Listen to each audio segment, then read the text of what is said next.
Boleh tak buat baca Yasin ataupun tahlil secara online? Pertama, Nabi sebut dalam satu hadis yang sahih, man amila amalan laysa alaihi amruna fahuwa raddun. Siapa yang melakukan apa saja amalan yang bukan daripada kami, dia tertolak. Jadi kalau bukan daripada Nabi ataupun yang tak sama dengan apa yang Nabi buat, Nabi kata tertolak. Yang kedua, Allah sebut dalam surah Al-Hujurat, ya ayyuhallazina amanu la tuqaddimu baina yadayillahi wa rasulih wattaqullah. Wahai orang beriman, jangan kamu mendahului Allah dan Rasul. Apa maksud jangan mendahului? Jangan memandai-mandai. Bila kamu nak buat apa-apa, ini ibadat. Bila kita kena ingat, bila baca Yasin ke tahlil itu adalah ibadat. Bila kita buat ibadat, kita nak apa? Nak selesai masalah kita ke ataupun nak redha Allah yang pertama? Kalau kita nak selesai masalah kita pun tak boleh selesai sebab kita tak boleh selesai masalah. Yasin pun tak boleh selesai masalah. Yang boleh selesai masalah kita ialah Allah. Jadi kalau Allah yang boleh selesai masalah, kena ikut cara Allah.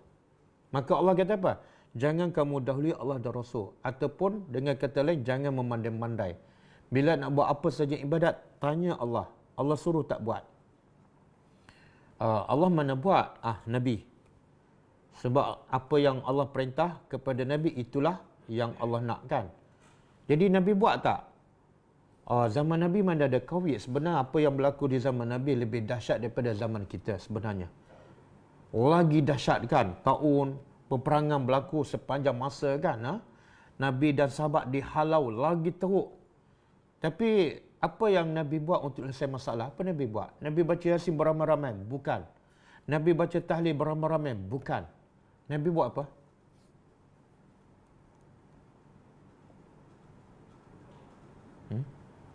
Nabi buat apa yang Allah suruh lah. Sebab tu Allah kata apa?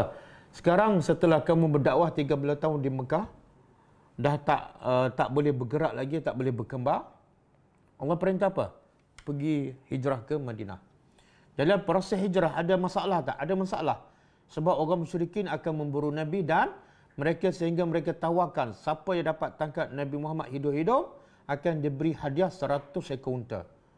Sebab bagi mereka kalau Nabi berhijrah ke Madinah dan berjaya menegakkan negeri Islam di Madinah, itu ancaman yang besar kepada kerajaan Mekah. Sebab tu mereka akan nak pastikan Nabi gagal berhijrah. Sebab tu dia bagi tawaran yang besar. Tapi apa Nabi buat untuk selamat daripada ancaman orang musyrikin tu? Sebenarnya ancaman orang musyrikin Mekah lebih besar, lebih dahsyat daripada ancaman PKP, ancaman COVID-19. Kenapa? Sebab COVID-19 dia bukan nak menghancurkan agama kita. Kalau kena pun dia lebih kepada fizikal, sakit kan. Tapi ancaman orang musyrikin nak hancurkan apa? Nak hancurkan Islam, nak hancurkan iman Nabi dan para sahabat. Okey, Nabi buat apa? Nabi dengar je perintah Allah. Nabi keluar je lah. Nabi tak baca Yasin beramai-ramai. Nabi tak baca tahlil beramai-ramai.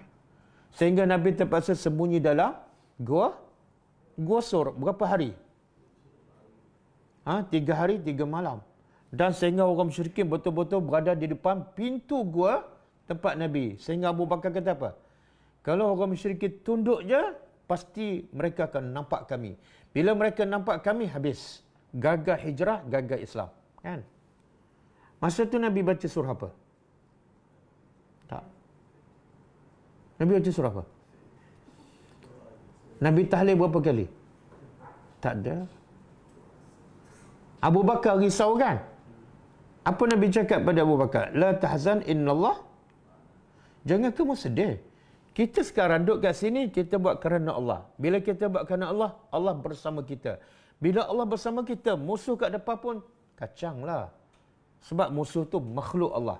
Nampak tak keyakinan tu? Dan akhirnya hijrah Nabi selamat. Jadi kenapa kita tak ambil panduan daripada Nabi yang terbukti berjaya menghadapi segala rintangan, segala musibah yang jauh lebih besar yang kita hadapi? Kenapa tak ikut cara Nabi? Kita tak percaya pada Nabi ke? Apa yang Nabi buat bukan daripada nafsu Nabi, semuanya adalah wahyu. Jadi apa nak buat? Pastikan kita ikut perintah Allah. Kadang-kadang berapa banyak anak-anak kita buat maksiat, betul kan? Berapa banyak anggota masyarakat kita buat maksiat. Itulah punca musibah. Kita duk baca Yasin, yang lain pula buat maksiat. Yang orang atas pula langgar SOP kan. Kita duk baca Yasin. Ha? Wallahu alam.